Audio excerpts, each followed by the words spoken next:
I want you to reflect with me, because I'm going to ask the host a question, not to put her on the spot, and everyone should understand that's never our intention. And when I say our, I'm talking about myself, the Father, the Son, and the Holy Spirit. We never want to put her in a position where it sounds like we're trying to demean her or to make her feel less intelligent than humans on the planet. But we do align ourselves with this. Again, I'm talking about myself, the Father, and the Holy Spirit.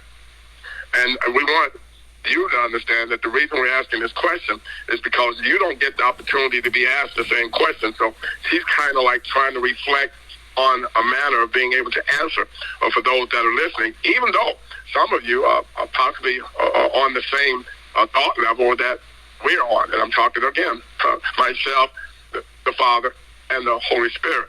But let's do this. Host, can you hear me? Yes, sir, clearly.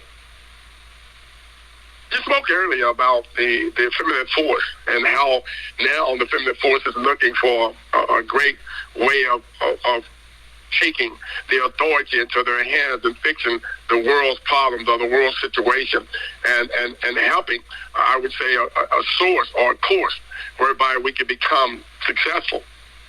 And I do want you to reflect that has already taken place over a course now of millions of years. There's always been a would-be course of females that have been in charge, have ruled the world, and have done what they believe to control the world. And at the same time, to no prevail, it was always fatal. It was always destructive. And it never, ever worked out. You do understand that? So my question to you is that, have you ever heard of Esther?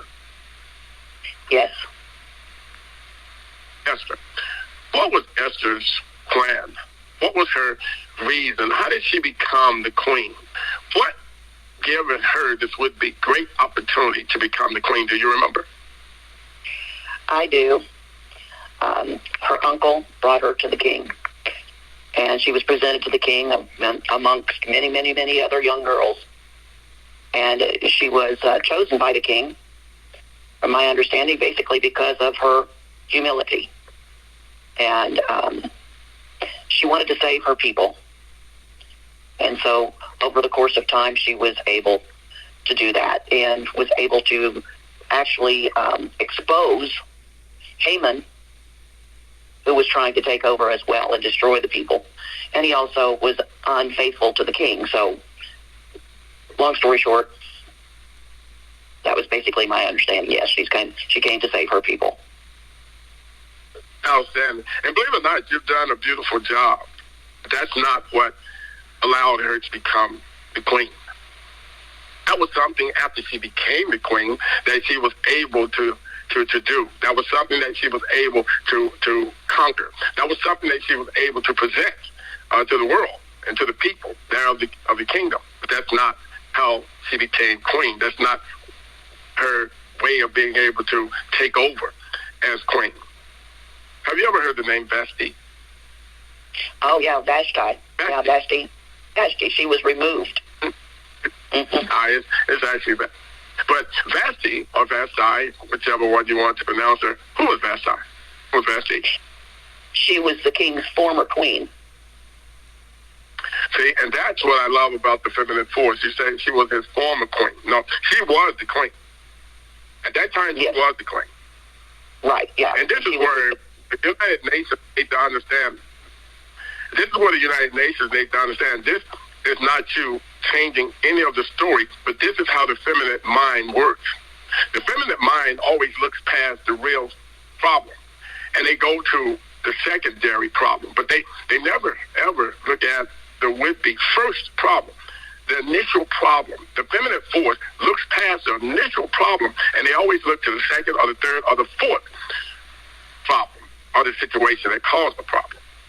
But they look past the initial problem. And I don't want you to take that in any type of form or manner that you didn't answer the question right, because you did.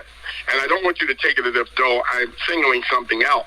What I am singling out is that I need the whole entire feminine world to listen to what you just said, because constantly this is a situation of what I know to be an initial problem. Females never look at the initial problem, and that's what gets them in trouble with leadership. They always look at their secondary problem. Vashti, whichever one we want to pronounce it, refused to come at the king's command. Yes. She refused to come. And because of her disobedience to come when the king called her, Mm-hmm. she set off a major would-be kingdom problem. Mm-hmm. Because they knew that because of her refusal to come in when the king called Vashti, when she refused to come in, she put every woman in the kingdom, every wife in the kingdom. They knew that she put them in a situation where they would do exactly what she was doing at some point in time. And they said all wives will begin to dishonor their husbands, both great and small. Yes. And what the king did, he came back and he ordered that there would be a law that would be, he made a proclamation and proclaimed that throughout his whole entire empire, and all wives, because of what she did, would have to honor their husbands, both great and small. And then, because of that, because of Esther's obedience to come when the king called her, he placed a crown upon her head and she became queen. Mm-hmm. You will find that even in the book of Esther. That's the story. Now, this is the initial problem was this feminine force refused to honor the masculine force. They refused to honor the masculine force, thereby setting off a chain of disobedience throughout the kingdom.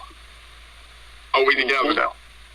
Absolutely. Now, when wife and husband sit down to examine or to review their initial problem in their situation, I can almost show you an example where in the majority of those relationships, the initial problem is that feminine force will never allow that masculine force to truly, totally complete a statement of such. How did we get here? How did this start? And that feminine force will not be quiet long enough to allow that masculine force to ever be able to bring forth the initial situation or the initial problem. And I can assure you that initial problem did not start in the manner that the feminine force will bring it out.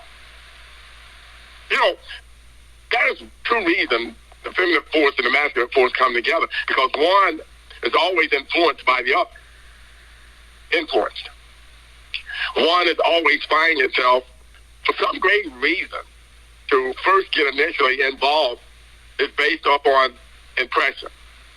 One, an impressive impression. One has to be impressed and impressed with an impression that is going to be good, it's going to be great. And when one allows that one unique reason for coming together to be violated, it becomes a problem for the entire would-be so-called relationship for however it lasts, how long it lasts. And the feminine force always refused to, if I might say, revisit this one initial reason for why they came together. And it's always one where the betrayal is greater than the problem, the betrayal. And I'm not making an excuse for the masculine force, because the masculine force is great at betrayal. We have to understand that. And we don't want to give it any excuse. It's just what we have to claim it. And it's what one might say, that this is the part of the challenging of the beast, the fight. One in whom is always got to be conquered or conqueror. And the feminine force does not have that energy. It don't have that force. It was not created with that force. That force of conquer or conquering, they don't have it. The female is not normally concerned about conquering or conquered. They never, because they're to be submissive. So to be submissive, you don't have that thought of conquer or conquering. You don't have it. And the masculine force does. It has that force of conquer or conquered or conquering. It has it. because it has that, again, I say the fight of the beast. And that's why they're known to be your leaders. Feminine force always wants to find some delicate or soft way around a problem or a situation. And the masculine force faces it head on, either with destruction or repair. God Almighty. As I was giving an example of asking you what and how did Queen Esther become queen? And you went to the part where she did a lot of helping situations and solving problems. That wasn't how she became queen. She became queen based upon a problem that had already occurred. And that was not her own doing. She did not create that problem. Yeah, she helped solve it, but she didn't create that problem. That problem was created by another feminine force. Mm-hmm. And she came in and cleaned up another feminine force, even though it was not her initial problem. She cleaned it up for another feminine force. She didn't clean it up for a masculine force. She cleaned it up for a feminine force. Mm-hmm.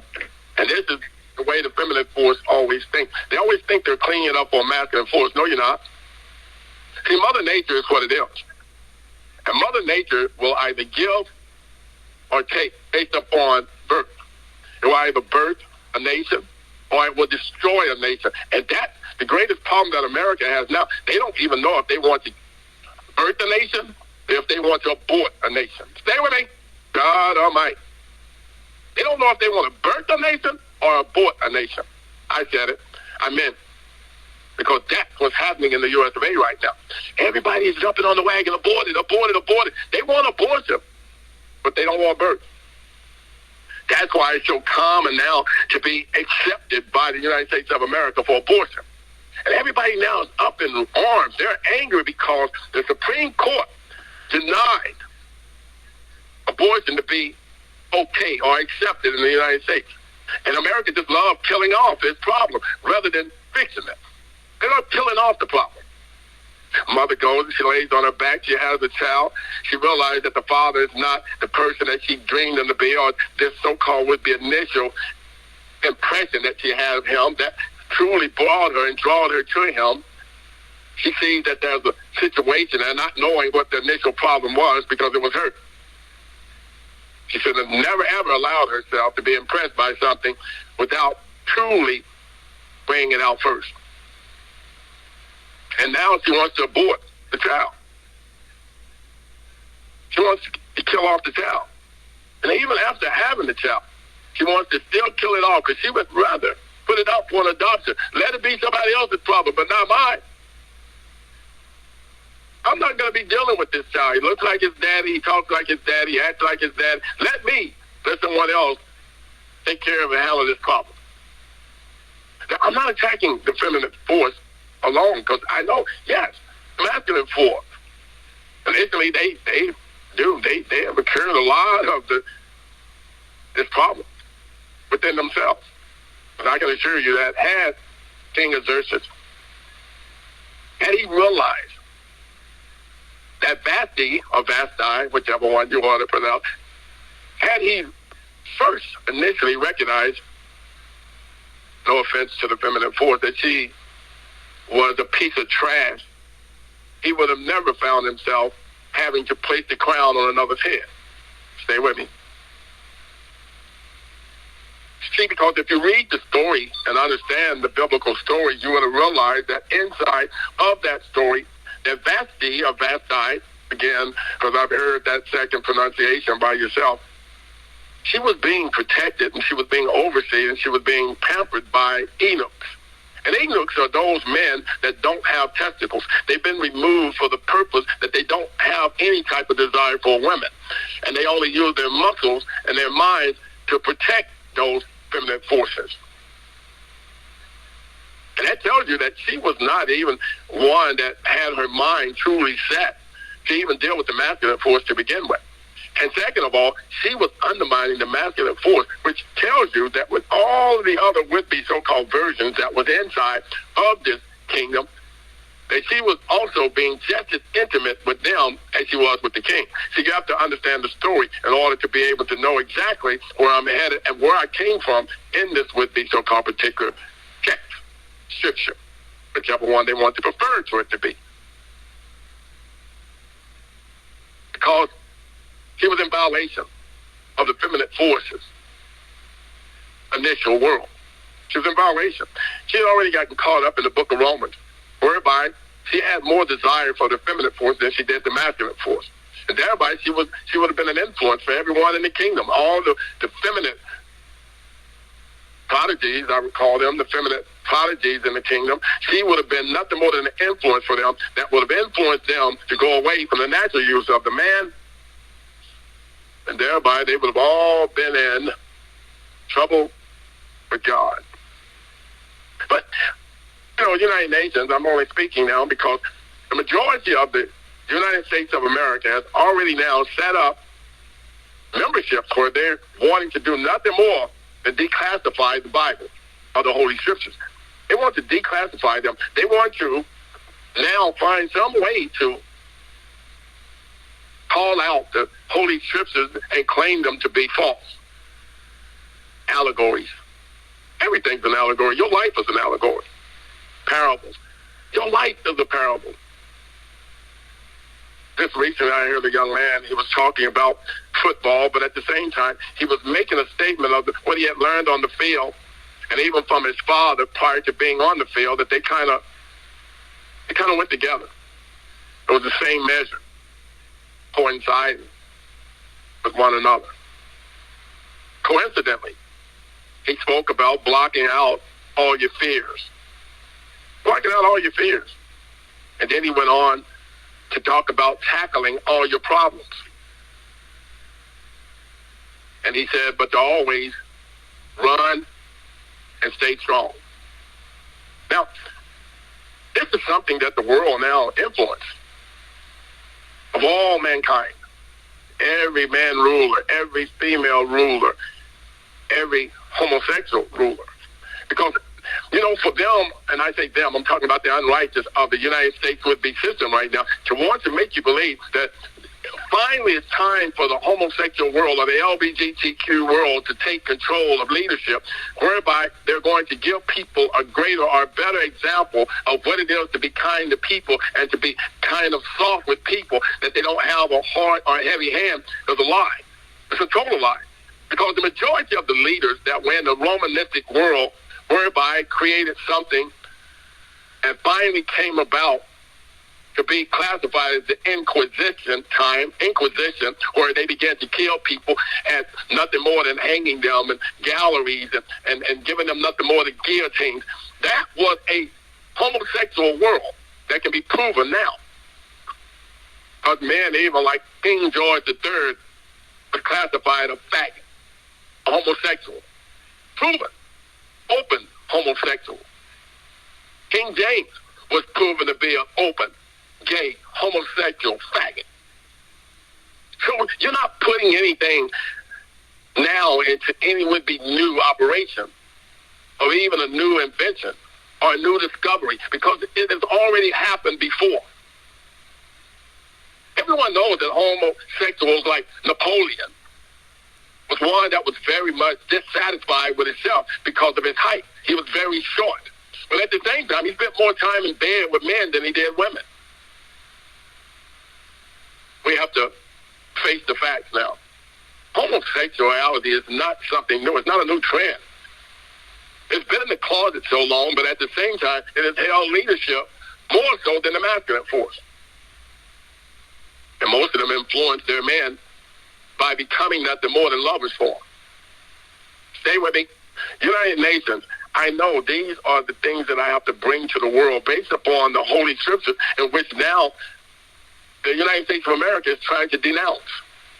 Why? Because the book has been there for so long, for it has made some constant with the men of error have done nothing more than ask for forgiveness in regards to the Scripture, and they have changed their homosexual faggot ways.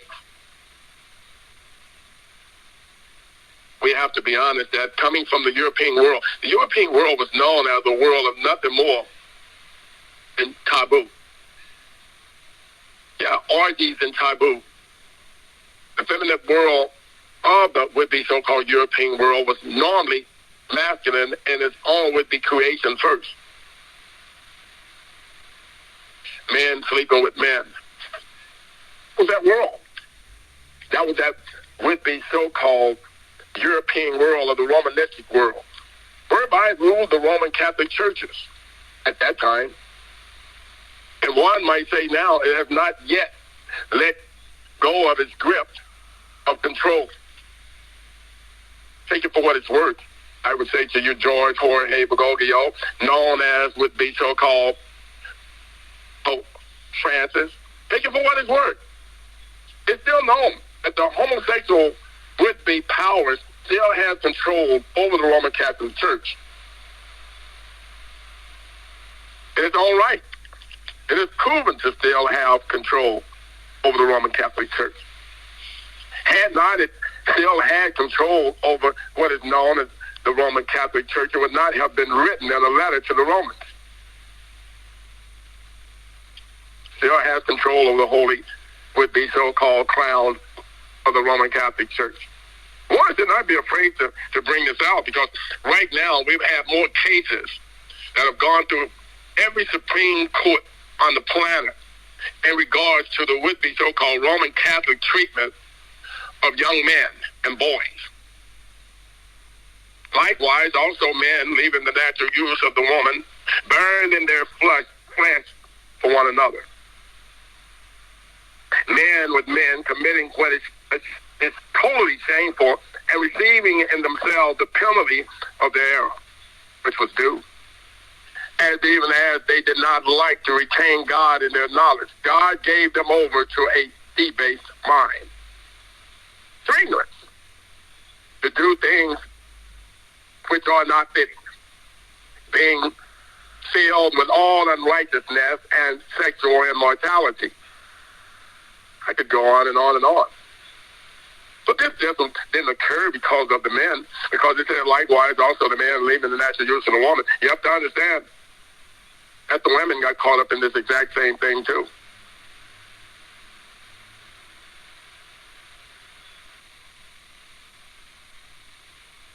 All these things were occurring.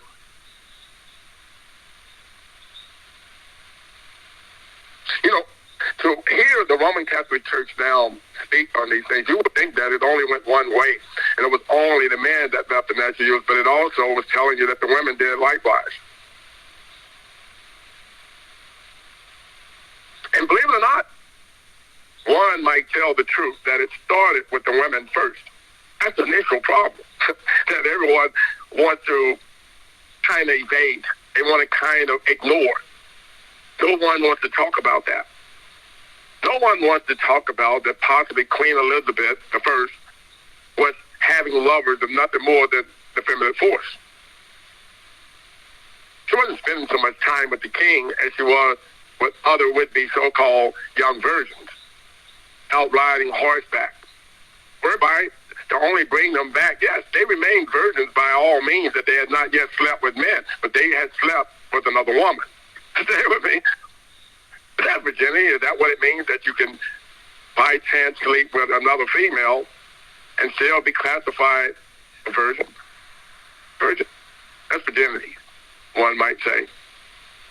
A finger or two here or there is not going to take away from your virginity, or is that not true? Now, I know I want to keep it clean, because we have to realize and recognize that we are talking to a whole world here. We're not just talking to one section of a community or one household in a community, but we're talking to an entire universe of people, a world of people, many houses, many lands. And tribulation and anger is still upon the earth, based upon every soul of every man who dwells or who finds himself being in something known as evil. I know it's just only the second chapter of Romans that I said that and brought that from. Now, the United Nations, I am bringing all of this about to all of us, to our attention, because of what the world is going through right now, especially with the example that's coming from the U.S. of A. or the United States of America, or just the Americans. Because right now they want you to believe that homosexuality is something that is brand new on the planet. And everyone knows that everyone likes a new car. Everyone likes a new shirt. Everyone likes a new pair of pants. Everyone likes a new hairdo. Everyone likes this new would-be fab that's coming out. The fad now is, one might say, brand new shoes, or we want to dress like the would-be so-called celebrities because it's kind of new. It's not improved, it's just new. Because it's not so new. It's been around for generations and generations. It's been around for millenniums and millenniums. And it just didn't get started yesterday. And no one was able to invent it to make it better. Buddha Peg, the one in which our host just mentioned, is still an old faggot. He's not going to be able to become a greater or better faggot than the faggots in the past.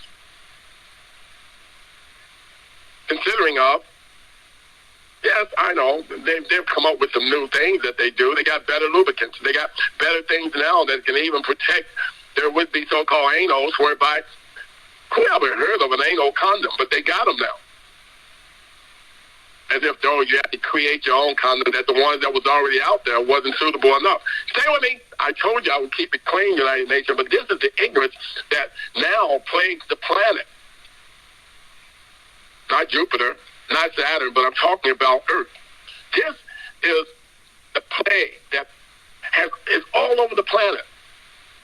So they want everyone to believe that homosexuality has just now been, by someone, discovered. Like the discovering of America.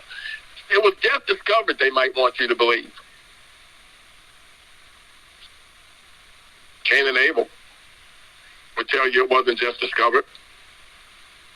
What brought Cain and Abel to this would-be battle where one was so in disapproval or disagreement with one another? Cain and Abel. They were even fighting, they would say, inside of the womb. In their mother's womb, they were fighting. Perhaps maybe there was too much touching going on in all the wrong various places. I'm just bringing it to you where you can get a clearer vision of what's going on the planet now, where you cannot find yourself being drug off by the ignorance of those that you would classify to be nothing more than evil and wicked men. Because those are the ones that are truly known as the false prophets. They're the ones that bring you the false message. Because they want you to believe that initially the females were so great and they were so clean in their own doing to be so submissive that they allowed problems to occur that they had nothing to do with. And now all of a sudden, they're tired of being submissive to that manner and order of life, so they are going to bring a better manner of life by accepting all their faggot homosexual friends into their company, where all of them feeling soft and reserved are going to be able to build a better world. They want you to believe that. I know I'm not running for office. Had I been running for office, I would have already won. I would have had billions of people listening to me. Isn't that right, Global Reset Restoration Network family? But I'm not running for any office. I'm not running for any leadership position. No, it's not too much pressure on me. Had Donald Trump listened to me when he was getting ready, and before he went into the White House, the pressure now that he's feeling would not be there, because all of those treasons, all of those people that were nothing more than treasoners, traitors, he would have eliminated them the day one he walked into the office. He would have signed the law. He would have signed the bill, execute them all before noon. He would have walked in at 9 a.m. and at noon he would have had not one traitor on the planet in the United States of America. But he did not take their advice. And so now the traitors are they're coming many. And I told him at that time, those of you who have heard my voice, United Nations, now, for at least 10 years on these calls, but I've been talking now for 40 plus years. 30 years, given that's what they say. I'm okay with that. But I've been telling you that your spies are my spies, your traitors are my traitors. Had I not ever said that to you before, let me repeat that. Your spies are my spies, and your traitors are my traitors. To let you know that they have always been there. But no one has never, ever taken the liberty. No one has never taken the authority. Nobody has ever taken the leadership to eliminate them. when it was written in the book that all the Canaanites were to be destroyed out of the land. Isn't that right, Joshua? You and Caleb, y'all can answer me at least at some point in time. Come on, Joshua and Caleb. You can answer me that when you were sent into the land, by God, if you claim that to be, that he had already given you, not with the request, but he gave you a command. He gave you an order to destroy out all of the would-be Canaanites. The Canaanites were those of the royal family of nothing more than evil and unrighteousness, uncleanness. Those that were nothing more malice, those that were wicked, covetousness. They were envy, they were murderers. They always ran around with strife and deceit, evil-mindedness, and they were whisperers, backbiters, haters of God, violent, proud, boasters, inventors of evil things. And they're still there, Caleb and Joshua. They're still there to this day. And everybody wants you to believe that they're a new invention or they're a new discovery or they just came about.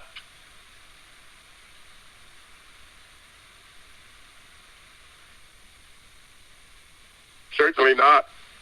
Indeed, let God be true, but every man a liar. As it is written, that you may be justified in your words and may overcome when you are judged. Again, I say that's the book of Romans, 2nd chapter. Or should we say the beginning of the 3rd chapter? Certainly not. This is not new. No one has discovered anything. No, those gay and faggot men and women are going to be the same ones that destroyed the world to begin with. This what got the people in this trouble that they're considered to be in now. That was the flooding of the land. That was the washing and cleanness of the world. Homosexuality had come up on the land. Sodom and Gomorrah, fire came upon the land to destroy them, and will come again based upon the fact it was because of homosexuality, gay men and gay women. Is this new? Certainly not. Indeed, let God be true, but every man a liar. As it is written, that you may be justified in your words and may overcome when you are judged. I do us all a favor right now in the United Nations, and I'll come back and I'll talk about some earthly things, because these I have already deemed to be heavenly things, because no one wants to even imagine that they have already occurred. They want you to believe that it's all a new discovery. Let's let the gays take over the world, because it's a new discovery that they are going to do a better job than this harshness of man who has been hard on the world. And we need someone that's going to be easy now. We need to put everyone in the White House. We need to put everyone in leadership that at some point in time, after 28 days, that she will have a cycle where she will be able to clean out all the things that are impurity. But I say menopause will be waiting right around the corner for her. And even though the blood won't flow, the trouble will. Let's all take a break. Thank you, sir. You know, family, when we look back over history, even the book of Ecclesiastes tells us that there's nothing new under the sun. These problems have been around since the beginning of mankind. Nothing new. From the first man and the first woman, these have been the battles that we have been fighting. And yes, even those that were told, as he was just mentioning, Joshua and Caleb, were already given the command by Father Yahoshua to destroy the Canaanites. And yet and still we sit here and look out our windows and we still see Canaanites running around. Family, we have reached a point in time that the Son of Man, Yahoshua, Mashiach, the Son of God, he's here right now. You just heard his voice. And it's already been written that when he comes back, it's going to be like it was in the times of Noah. And of course, I don't have to reiterate the story of Noah. Y'all already know it. But we're seeing those times then and now, and those parallels as history has always repeated itself. Well, at this point in time, the Son of Man, the Son of God, Yahoshua Mashiach, has been sent by Father Yahoshua to restore Father Yah's laws, which has already been done, and to bring judgment against all of the evil wickedness that has been perpetrated across this planet, to bring restoration and redemption. So we find ourselves now at the end of time, the end of what has been written, the end for the new beginning. And the new beginning has even already been put in place by Yahoshua and those working with him. Everything on this planet now being reset. So we must face the fact of everything that he's showing us now to understand the root cause of it, as he has just been explaining to us on this very call. The root cause of the things that have destroyed this planet, destroyed the relationships between men and women, destroyed the relationships between the Creator and his creation. So now, family, we can see these things clearly. And with being able to see the things clearly, it's easier to see and understand the true fix. The fix for the problems. And that's what they brought to us. How to fix the problems that we've been dealing with for millennia. One of the ways, family, that he has put in place for restoration, redemption, and protection. You knew I was going to get back to that, didn't you? The indexing process. Nothing new. It's something that's been on the planet from the very first man. Father Yah gave him the job of identifying and naming everything. Nowadays, it's just simply called Know Your Customer or indexing. We've got to know who we're dealing with on this planet, family. Again, we're only concerned with, quite honestly, two kinds of people. You're either of the righteous or you're of the unrighteous, proven by the works of your hands. And there's been two avenues put in place for the righteous, the Bathsheba and Esther Trust of restoration, redemption, and protection. And for the unrighteous, the Amnesty Trust, known as the Rhoda Trust. So those of the evil can bring back what they've stolen from mankind, repent, and bow their knees to Father Yah and his son, Yahoshua Mashiach. So this is where we find ourselves, family. And now that Yahoshua has brought it to us and shown us plainly and simply what has gone on and where we are, it's able for us to see where we need to go forward. So for those of you that are still learning about indexing or wanting to index yourself, maybe you already know about it. You're getting all of your documents and everything together. Check out our websites, sovcpr.com and .org. Again, that's S as in Sam, O, V as in Victor, CPR, like cardiopulmonary resuscitation.com and .org, which both now redirect to the .net. So yes, if you see .net, know it is still our sites. With that, I'd like to yield back to you, sir.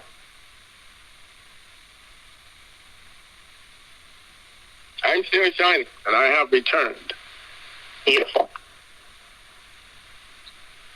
Do you know how old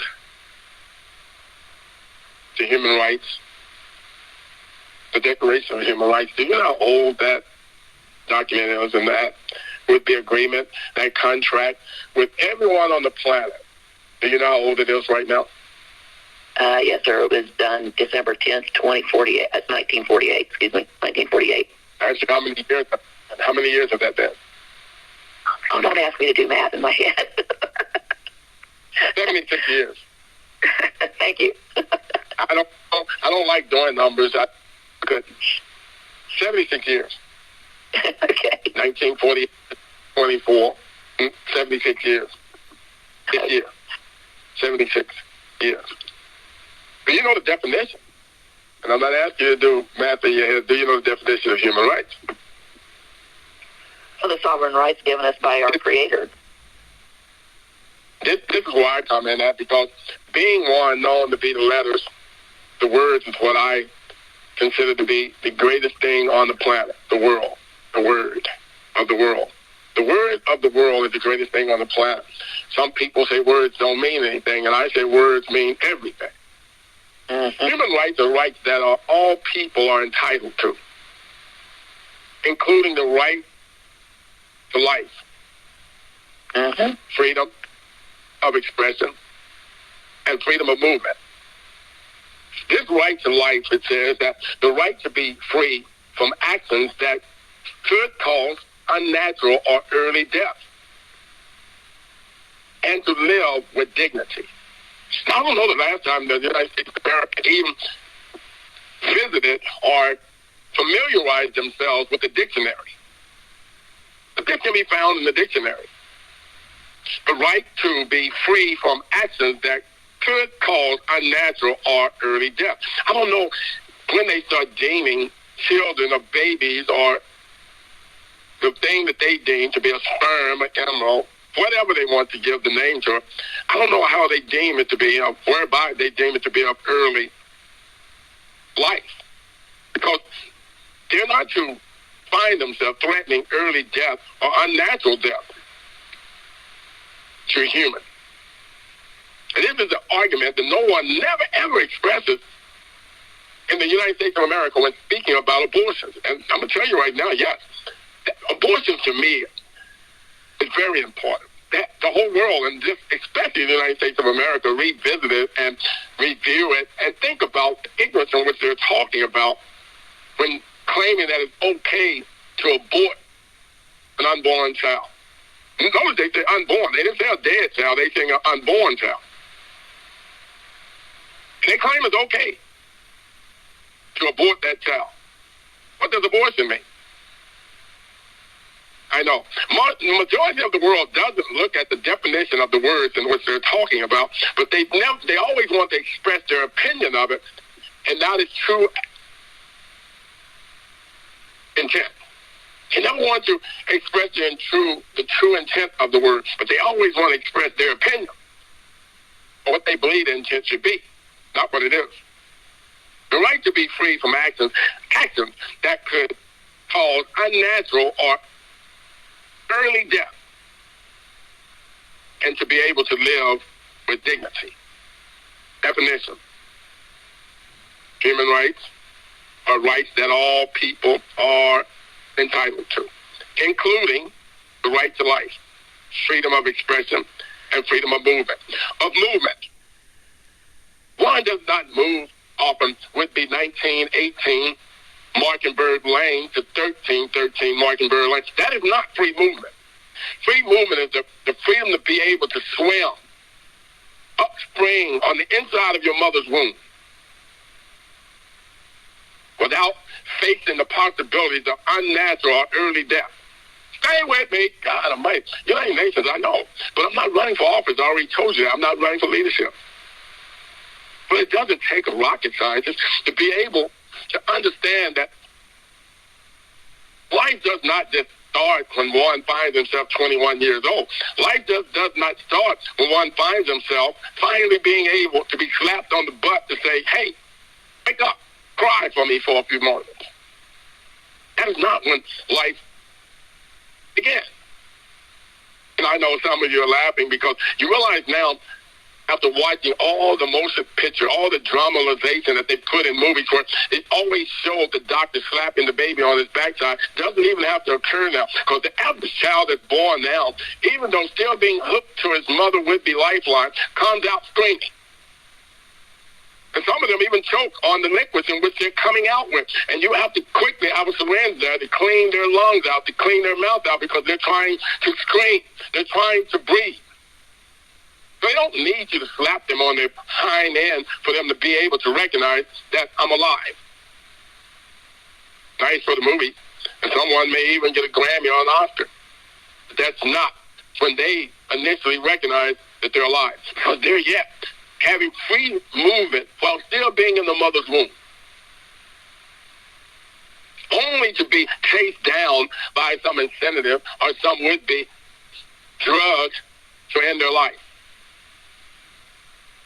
Abortion, they call it. Some pill will come along to keep killing them off while they're trying to live. I know, but no one is campaigning. No one is campaigning for everyone to have children. No one is campaigning for everyone to give life. No one is giving no kind of campaign. But it seems like as soon as it's given the opportunity to come out now, they want you to change its gender. Stay with me. God Almighty. or it doesn't have the right to live, but it does have your authority to be able to change the gender of it. Even when it hasn't even developed a mind to make its own would-be so-called decision. You can do it for it. Just because you wanted a boy, you can now make it a boy. Or just because you wanted a girl, you can now make the boy a girl. Just change the gender of it. What gives you the right to do that, and you're believing that they don't even have the right to live? You rather bring on something that's an unnatural or an early death? That's not a natural death. No one never considers, even of the condom, how many lives are actually put to death because of the prevention measures in which you take to begin with. Isn't that enough? Now you have to have an abortion. When you have the ability to be able to decide whether you want the life or death, and no, everyone says, well, a condom is not guaranteed. I can assure you that abortions are not guaranteed, because there has been children that have lived beyond the point of having one. Given abortion, they have put more children to death after the abortion than they have inside the womb. The child still comes out breathing. The things in which they pull out still come out beating like a heart. Only to have them give it a shot to restrict its breath, to restrict its movement. When it says that you should not be able to limit the movement. But they do it. Every day, thousands and thousands of abortions are conducted. And you have to understand that thousands of those abortions, those lives still come out of the womb, still living, still beating, still wanting a chance to move freely and not die of an early death. And America will still tell you that this is all legal because they've drawn up some would-be paper of agreement between one another. And there's mothers sitting somewhere crying because they will never, ever be able to truly give birth to a child. You know, I was placed on the earth to be a mother, but I don't have the ability to be able to do that. No one asked me if I wouldn't accept that child. No one ever came to me to see would I be in agreement or disagreement with taking that child's life when I so desire to have one. Now they even go much farther to tell the man that he does not even have to work in a manner of even bringing forth life. All he has to do is sleep with each other, and it'll be prevented. Telling women that they can sleep with each other, it can be prevented. You won't find Gail, you won't find the Oprahs walking around with children because they have come up with a system, a method, whereby they can prevent from having children. That system, it may not be no madness to it for as you're concerned, because theirs are all about finance. Theirs are all about currency. Theirs are all about success. It's all about keeping a well would-be pampered body, not to ever allow it to be disformed or disfigured based upon having your stomach rise for at least 9 months. And they can keep the washboard out all through life while doing nothing more than sleeping with one another. Stay with me. I'm not attacking Gail. I didn't attack Oprah. That's not what I said.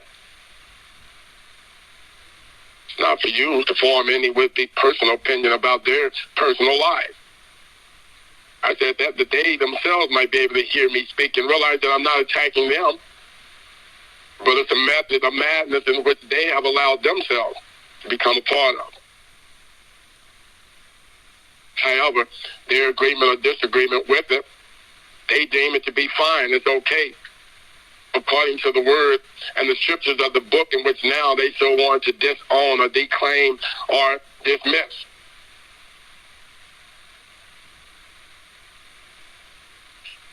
We are moving now. The world is at war with itself. World War III is in full operation.